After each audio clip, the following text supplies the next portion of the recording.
Hi students. അപ്പോൾ BSc nursing എന്ന് പറയുന്ന ഒരു കോഴ്സിനെ പറ്റിയുള്ള വീഡിയോ ആണ് നമ്മൾ ചെയ്യുന്നത്. അപ്പോൾ ഇത് ഒരു അക്കാഡമിക് കണ്ടൻ്റ് അല്ല, ഇതൊരു കരിയർ റിലേറ്റഡ് ഇൻഫർമേഷൻ നൽകുന്നൊരു വീഡിയോ ആണ്. അപ്പോൾ ഇതിൽ നമ്മൾ അക്കാഡമിക്സിനേക്കാളും കൂടുതൽ ഫോക്കസ് ചെയ്യുന്നത് അഡ്മിഷൻസുമായി ബന്ധപ്പെട്ടും അതുപോലെ തന്നെ കരിയേഴ്സുമായി ബന്ധപ്പെട്ടിട്ടുള്ള ഇൻഫർമേഷനാണ്. അതിൽ നമ്മൾ ഒരൊറ്റ കോഴ്സിൽ മാത്രമാണ് ഫോക്കസ് ചെയ്യുന്നത്, BSc നഴ്സിംഗ് എന്നൊരൊറ്റ കോഴ്സിലേക്ക് മാത്രം. എന്തുകൊണ്ടാണ് ഈ കോഴ്സിന് വേണ്ടി മാത്രമായി ഇന്നൊരു വീഡിയോ ചെയ്യുന്നതെന്ന് വെച്ച് കഴിഞ്ഞാൽ അതിന് രണ്ട് കാരണങ്ങളാണ്.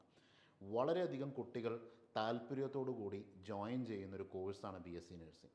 നമുക്കറിയാം, കേരളത്തിൻ്റെ എക്കണോമിക് ഗ്രോത്തിൽ അല്ലെങ്കിൽ കേരളത്തിലെ കുടുംബങ്ങൾ രക്ഷപ്പെടുന്നതിൽ BSc നഴ്സിംഗ് അല്ലെങ്കിൽ നഴ്സിംഗ് എന്ന തൊഴിലിന് ഉള്ള പ്രാധാന്യം നമുക്ക് നന്നായിട്ടറിയാം. എത്രയോ കുടുംബങ്ങൾ വളരെയധികം ബുദ്ധിമുട്ട് അനുഭവിക്കുന്ന കാലത്ത് നഴ്സിംഗ് എടുക്കുകയും അതിലൂടെ ഡിഗ്രി സമ്പാദിക്കുകയും പിന്നീട് കേരളത്തിൻ്റെ പുറത്ത് വിദേശ രാജ്യങ്ങളിൽ, ഇന്ത്യയുടെ പുറത്ത് വിദേശ രാജ്യങ്ങളിലും അതുപോലെ കേരളത്തിൻ്റെ പുറത്ത് മറ്റ് സ്ഥലങ്ങളിലുമൊക്കെ പോയിട്ട് വളരെയധികം കഷ്ടപ്പെട്ട് ജോലി ചെയ്ത് കുടുംബങ്ങളെ അതിൻ്റെ ബുദ്ധിമുട്ടിൽ നിന്ന് രക്ഷപ്പെടുത്തിയ ഒരു ചരിത്രമുള്ളൊരു ജോലിയാണ് നഴ്സിംഗ് എന്ന് പറയുന്നത്. അതിനേക്കാളും ഉപരി ഇന്ന് കേരളം അറിയപ്പെടുന്നത് പോലും കേരളത്തിലുള്ള നഴ്സുമാരുടെ ഒരു പെരുമാറ്റം കൊണ്ടും അവരുടെ ആത്മാർത്ഥത കൊണ്ടുമാണ്. അതുകൊണ്ട് തന്നെ BSc നഴ്സിംഗ് ഉള്ളത് കേരളത്തെ സംബന്ധിച്ചിടത്തോളം വളരെയധികം അടുപ്പമുള്ളതും വളരെ പ്രാധാന്യമുള്ളതുമായൊരു കോഴ്സാണ്. അപ്പോൾ ആ കോഴ്സിൻ്റെ അഡ്മിഷൻ രീതികളിൽ കഴിഞ്ഞ വർഷങ്ങളിൽ വളരെയധികം മാറ്റങ്ങൾ ഉണ്ടായിട്ടുണ്ട്. അതോടൊപ്പം തന്നെ ഇന്ത്യയിലുള്ള പ്രമുഖ കോളേജുകളിൽ BSc നഴ്സിംഗ് പഠിക്കാനുള്ള അവസരങ്ങൾ എങ്ങനെയാണ് നിങ്ങൾക്ക് ലഭിക്കുക, അതുപോലെ കേരളത്തിലുള്ള ഗവൺമെൻറ് കോളേജുകൾ കൂടാതെ സെൻട്രൽ യൂണിവേഴ്സിറ്റികളിലേക്കും ജിപ്മറും എയിംസും ഇത്തരത്തിലുള്ള പ്രീമിയം ഇൻസ്റ്റിറ്റ്യൂട്ട്സിലേക്കുള്ള അഡ്മിഷൻസ് എങ്ങനെയാണ് നടക്കുന്നത്, ആ അഡ്മിഷൻസിന് ഞാൻ എന്തൊക്കെയാണ് നിങ്ങൾ ശ്രദ്ധിക്കേണ്ടത് എന്നുള്ള, ഏതൊക്കെ എക്സാമുകളാണ് നിങ്ങൾ എഴുതേണ്ടത് എന്നിങ്ങനെയുള്ള ഇൻഫർമേഷൻസാണ് ഞാൻ ബേസിക്കലി ഇതിൽ പറയുന്നത്. അതോടൊപ്പം തന്നെ ഈ അഡ്മിഷൻ രീതിയിലുണ്ടായ മാറ്റം എന്താണ്, എന്ത് മാറ്റമാണ് നിങ്ങൾ ശ്രദ്ധിക്കേണ്ടത് എന്നതും കൂടി ഈ വീഡിയോയിൽ ഞാൻ പറയുന്നതായിരിക്കും. അപ്പോൾ നമ്മൾ നോക്കുകയാണെങ്കിൽ അഡ്മിഷൻസ് എന്ന് പറയുന്നത് നമുക്ക് 4 രീതികളിലേക്ക് ഞാനിതിനെ തരംതിരിച്ചിരിക്കുകയാണ്. ഒന്ന്, എയിംസ് എന്ന സ്ഥാപനം, എല്ലാവർക്കും അറിയാം, all India institute of medical sciences ആണ്. ഡൽഹിയിൽ മാത്രമല്ല 14 എയിംസ് ഇന്ന് ഇന്ത്യയിലുണ്ട്. ഇത്രയും എയിംസിലേക്കുള്ള അഡ്മിഷൻസൊക്കെ നടക്കുന്നത് ഈ പറഞ്ഞ എയിംസിലേക്കുള്ള അഡ്മിഷൻസ് ഒരു വഴിക്ക് നടക്കും, ജിപ്മറിലേക്കുള്ള അഡ്മിഷൻസ് അതിൻ്റെ വഴിക്ക് നടക്കും, സെൻട്രൽ യൂണിവേഴ്സിറ്റിയിലേക്കുള്ള അഡ്മിഷൻ അതിൻ്റെ വഴിക്ക് നടക്കും. കേരളത്തിൻ്റെ അണ്ടറിലുള്ള ഗവൺമെൻറ് കോളേജുകളും പ്രൈവറ്റ് കോളേജുകളും, ഇപ്പോൾ നമ്മൾ നോക്കുകയാണെങ്കിൽ പല ആശുപത്രികളുമായി ബന്ധപ്പെട്ടിട്ടാണ് നമുക്ക് ഈ പറഞ്ഞ നഴ്സിംഗ് കോളേജുകൾ ഇന്നുള്ളത് കേരളത്തിൽ. അപ്പോൾ അങ്ങനെയുള്ള പ്രൈവറ്റ് ആശുപത്രികളുമായി കണക്ട് ചെയ്തിട്ടുള്ള പ്രൈവറ്റ് കോളേജുകളിലേക്കും ഗവൺമെൻറ് ആശുപത്രികളുമായി കണക്റ്റഡ് ആയിട്ടുള്ള ഗവൺമെൻറ് മെഡിക്കൽ നഴ്സിംഗ് കോളേജുകളിലേക്കും ഉള്ള അഡ്മിഷൻസും എങ്ങനെയാണ് കേരളത്തിൽ സ്ഥിതി ചെയ്യുന്ന കോളേജുകളിൽ എങ്ങനെയാണ് നടക്കുന്നത് എന്നുള്ളത് നമുക്കൊന്ന് നോക്കാം.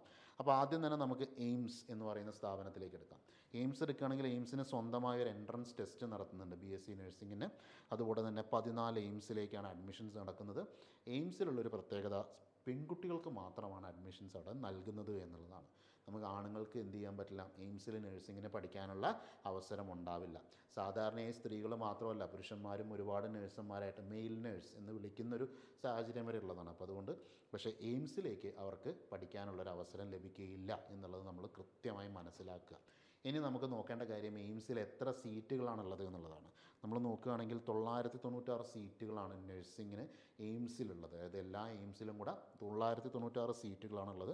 അതിൻ്റെ ഒരു കാറ്റഗറി വൈസ് ഉള്ള ഒരു സ്പ്ലിറ്റും ഞാനതിൽ കാണിച്ചിട്ടുണ്ട്. ഇപ്പോൾ നോക്കുകയാണെങ്കിൽ അൺറിസർവ്ഡിന് എത്ര, അൺറിസർവ്ഡ് ആയിട്ടുള്ള ഫിസിക്കലി ഡിസേബിൾഡ് കാൻഡിഡേറ്റ്സിന് എത്രയാണ്, അതുപോലെ തന്നെ EWS, OBC, SC, ST എന്നിങ്ങനെ രീതിയിൽ എല്ലാം ഉണ്ട്. നിങ്ങൾക്ക് ആവശ്യമുണ്ടെങ്കിൽ നിങ്ങൾക്ക് ഈ വീഡിയോ ഒന്ന് പോസ് ചെയ്തിട്ട് സ്ക്രീൻഷോട്ട് എടുത്ത് വയ്ക്കാവുന്നതാണ്. അപ്പോൾ ആ ഒരു ഇൻഫർമേഷൻ നിങ്ങളിലേക്ക് എത്തി എന്ന് ഞാൻ വിചാരിക്കുന്നു. ഇനി നമുക്ക് നോക്കേണ്ടത് ജിപ്മർ എന്ന് പറയുന്ന കോളേജിൽ, പോണ്ടിച്ചേരിയിലുള്ള ജിപ്മറിലേക്ക് എങ്ങനെയാണ് നഴ്സിംഗിലേക്ക് അഡ്മിഷൻ വരുന്നത് എന്നുള്ളതാണ്. ഇപ്പോൾ നിങ്ങൾക്കറിയാം, നഴ്സിംഗിൻ്റെ അഡ്മിഷൻസ് ഈ വർഷം മുതൽ നമുക്ക് ഈ വർഷം മുതലല്ല, നീറ്റ് എക്സാമിലൂടെയാണ് ശരിക്കും പറഞ്ഞു കഴിഞ്ഞാൽ നമുക്ക് നടക്കുന്നത്. ഇപ്പോൾ നീറ്റ് 2023 അപ്ലൈ ചെയ്തവർക്കും നീറ്റ് 2023 എഴുതി ഒരു നല്ല സ്കോറിലേക്ക് എത്തിയവർക്കും മാത്രമാണ് ജിപ്മറിൽ നഴ്സിങ്ങിനെ പഠിക്കാനുള്ള അവസരം ലഭിക്കുകയുള്ളൂ. അതോടൊപ്പം തന്നെ ഇതിൻ്റെ അഡ്മിഷൻസിന് വേണ്ടി നമ്മൾ ഏത് വെബ്സൈറ്റാണ് നോക്കേണ്ടത്, അതും നമുക്ക് വളരെ ഇമ്പോർട്ടൻ്റ് ആണ്. കാരണം BSc നഴ്സിങ്ങിന് സത്യം പറഞ്ഞു കഴിഞ്ഞാൽ എയിംസിൽ അഡ്മിഷൻ എയിംസിൻ്റെ വെബ്സൈറ്റാണ്, ജിപ്മറിൻ്റെ അഡ്മിഷൻ നോക്കേണ്ടത് ജിപ്മറിൻ്റെ വെബ്സൈറ്റാണ്. അതിൽ ത്രൂ ആയിരിക്കും നമുക്കതിൻ്റെ അഡ്മിഷൻസും കാര്യങ്ങളൊക്കെ നടക്കുന്നുണ്ടാവുക. അതോടൊപ്പം തന്നെ സെൻട്രൽ യൂണിവേഴ്സിറ്റീസിൻ്റെ ഒരു ലിസ്റ്റ് ഉണ്ട്. നിങ്ങൾ വീഡിയോ ഡിസ്ക്രിപ്ഷൻ നോക്കുകയാണെങ്കിൽ ഏതൊക്കെ യൂണിവേഴ്സിറ്റീസാണ് എന്ന ഇൻഫർമേഷൻ വീഡിയോ ഡിസ്ക്രിപ്ഷനിൽ നമ്മൾ പറഞ്ഞിട്ടുണ്ട്. അപ്പോൾ അത് വായിച്ച് നോക്കാവുന്നതാണ്. ആ യൂണിവേഴ്സിറ്റീസിലേക്കുള്ള സെൻട്രൽ യൂണിവേഴ്സിറ്റിയിലേക്കുള്ള അഡ്മിഷൻസും ഏതിലൂടെ തന്നെയാണ് നടക്കുന്നത്? നീറ്റ് 2023 തന്നെയാണ് അതിൻ്റെ ബേസിസ് വരുന്നത്. അപ്പോൾ നിങ്ങൾ നോക്കുകയാണെങ്കിൽ നമ്മൾ ഇതുവരെ 2 എൻട്രൻസ് എക്സാമിൻ്റെ കാര്യം പറഞ്ഞു. ഏതൊക്കെയാണ്? ഒന്ന് എയിംസ് BSc നഴ്സിങ്ങിന് വേണ്ടി മാത്രമായി നടത്തുന്നൊരു പരീക്ഷ, പിന്നെ നീറ്റ് 2023. ഈ നീറ്റ് എക്സാമും എയിംസ് എക്സാമുമാണ് ഇപ്പോൾ നമുക്ക് BSc നഴ്സിങ്ങിനായുള്ള 2 എൻട്രൻസ് എക്സാമുകൾ. അതിൽ നീറ്റിലൂടെ നമുക്ക് ജിപ്മറിലേക്കും സെൻട്രൽ യൂണിവേഴ്സിറ്റികളിലേക്കുമാണ് നമുക്ക് അഡ്മിഷൻസ് നേടാൻ സാധിക്കുക. അതും എല്ലാവർക്കും വ്യക്തമായി എന്ന് വിചാരിക്കുന്നു. ഇനി നമ്മൾ നോക്കേണ്ട അടുത്ത കാര്യം എന്ന് പറയുന്നത്, കേരളത്തിൽ നിങ്ങൾ BSc നഴ്സിംഗ് പഠിക്കാനാണെങ്കിൽ എങ്ങനെയാണ് നിങ്ങൾക്ക് പഠിക്കാൻ സാധിക്കുക എന്നുള്ളതാണ്. അതോടൊപ്പം ഒരു കാര്യം പറയാൻ വിട്ടുപോയി, നിങ്ങൾ എവിടെയാണ് ഇത് ചെയ്യേണ്ടതെന്നുള്ളതാണ്. നമ്മൾ ചെയ്യേണ്ടത് മെഡിക്കൽ കൗൺസിൽ ഓഫ് ഇന്ത്യ അവരുടെ വെബ്സൈറ്റിലേക്കാണ്, mcc.ac.in എന്ന് പറയുന്ന വെബ്സൈറ്റിലാണ് നമ്മളത് അപ്ലൈ ചെയ്യേണ്ടത്. MBBSനും BDSനും ഉള്ള ഓൾ ഇന്ത്യ കോട്ടയിലേക്കുള്ള അഡ്മിഷൻസ് ഏത് വെബ്സൈറ്റിലാണ് ചെയ്യുന്നത്? മെഡിക്കൽ കൗൺസിൽ ഓഫ് ഇന്ത്യയുടെ വെബ്സൈറ്റിലാണ്. അതേ വെബ്സൈറ്റിലൂടെ തന്നെയാണ് സെൻട്രൽ യൂണിവേഴ്സിറ്റികളിലേക്കുള്ള BSc നഴ്സിംഗ് അഡ്മിഷൻസും നടക്കുന്നത്. അപ്പോൾ അത് കൃത്യമായി എല്ലാവരും മനസ്സിലാക്കുക.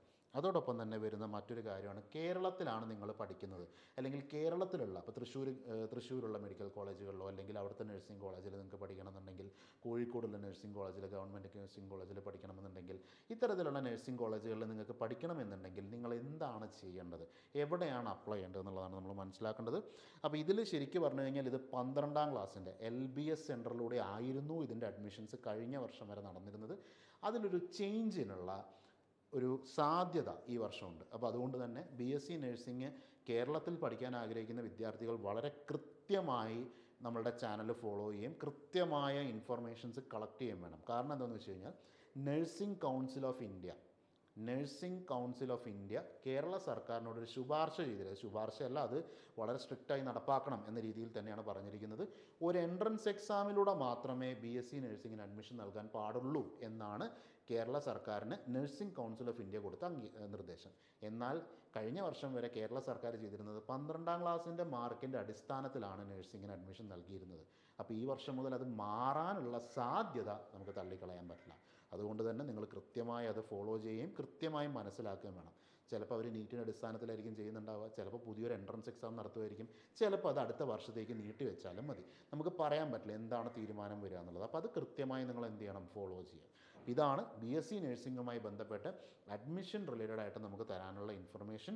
കരിയർ സംബന്ധമായ ഇൻഫർമേഷൻസ് ഓൾറെഡി നിങ്ങൾക്ക് പരിചിതമായിരിക്കും എന്ന് തോന്നുന്നു. നഴ്സിംഗ് എന്നുള്ള ജോലിക്ക് കേരളത്തിൽ ലഭിക്കുന്ന ശമ്പളം കുറവാണെന്നുള്ളതൊരു വസ്തുതയാണ്. സത്യം പറഞ്ഞു കഴിഞ്ഞാൽ അത് നമുക്ക് തള്ളിക്കളയാൻ പറ്റുന്നൊരു കാര്യമല്ല. പക്ഷേ എങ്കിലും വിദേശങ്ങളിലും അതുപോലെ തന്നെ ഇന്ത്യയുടെ പുറത്ത് പല സംസ്ഥാനങ്ങളിലും മെട്രോ സിറ്റീസിലൊക്കെ നല്ല സാലറിയിൽ പല നഴ്സിംഗ് ആളുകളും ജോലി ചെയ്യുന്നുണ്ട്. അതിനേക്കാളുപരി എന്താ പറയുക, ഒരു അധ്യാപകൻ എന്നുള്ള രീതിയിൽ എന്നെ സംബന്ധിച്ചിടത്തോളം എനിക്ക് ഏറ്റവും സന്തോഷം കിട്ടുന്നത് കുട്ടികളെ പഠിപ്പിക്കുകയും ആ പഠിപ്പിച്ച കുട്ടികൾക്ക് അവർക്ക് നല്ലൊരു റിസൾട്ടിലേക്കോ അല്ലെങ്കിൽ ഒരു സന്തോഷം, അവർക്ക് ഹാപ്പി ആവുന്ന രീതിയിലേക്ക് അവർ ചെന്ന് അവസാനിക്കുമ്പോഴാണ്. അവരുടെ കരിയറിൽ അവർക്ക് ഹാപ്പി ആയ രീതിയിൽ ചെന്ന് അവസാനിക്കുന്നതിൽ ഒരു അധ്യാപകൻ എന്ന രീതിയിൽ എനിക്കൊരു ചെറിയ റോൾ ഉണ്ടാകുമ്പോൾ ഞാൻ വളരെ സന്തോഷവാനാവും. അതുപോലെ തന്നെയാണ് നഴ്സിംഗ് എന്ന് പറയുന്നത്, അല്ലെങ്കിൽ നഴ്സ് എന്ന ജോലി എന്ന് പറയുന്നത് വളരെയധികം ഹാപ്പിനെസ് നമുക്ക് തരുന്നൊരു ജോലിയാണ്, വളരെ സാറ്റിസ്ഫാക്ഷൻ തരുന്നൊരു ജോലിയാണ്, എല്ലാവരും ഓർത്ത് വയ്ക്കുന്ന ഒരു ജോലിയാണ്. അപ്പോൾ എൻ്റെ അച്ഛനൊക്കെ എന്താ പറയുക, വയ്യാതെ കിടക്കുന്ന സമയത്ത്, അച്ഛൻ മരിച്ചു, പക്ഷേ വയ്യാതെ കിടക്കുന്ന സമയത്ത് അന്ന് അവിടെ ഡ്യൂട്ടിക്ക് ഉണ്ടായിരുന്ന നഴ്സുമായിട്ടൊക്കെ സംസാരിച്ചതും അവർ നമ്മളെ ആശ്വസിപ്പിച്ചതും ഒക്കെ ഒരുപാട് കാര്യങ്ങൾ എനിക്ക് ഇന്നും ഓർമ്മയുണ്ട്. എത്രയോ വർഷമായി, ഏകദേശം 5 വർഷമായിട്ട് ഞാൻ ഇന്നും അവരെ മറന്നിട്ടില്ല. അപ്പം അത്തരത്തിലുള്ള കാര്യങ്ങളൊക്കെ എന്താ പറയുക, വളരെ സാറ്റിസ്ഫാക്ടറി ആയിട്ടുള്ളതും അതേസമയം വളരെ ഈസി ആയിട്ട് നമുക്ക് ജോലി ലഭിക്കുന്നതും അതേസമയം നല്ലൊരു വരുമാനത്തിലേക്ക് എത്തിക്കാനും നമ്മളെ സാധിക്കുന്നൊരു കരിയറാണ്. അപ്പോൾ ആ കരിയറിനെ പറ്റി നിങ്ങൾ നന്നായി മനസ്സിലായിട്ടുണ്ടാകും, അതിൻ്റെ അഡ്മിഷൻ കാര്യങ്ങളും മനസ്സിലായിട്ടുണ്ടാവും എന്ന് വിചാരിക്കുന്നു. ഇത്തരത്തിലുള്ള വീഡിയോസ് കൂടുതൽ ലഭിക്കുന്നതിനായിട്ട് നമ്മളുടെ ചാനൽ കൃത്യമായി ഫോളോ ചെയ്യാം.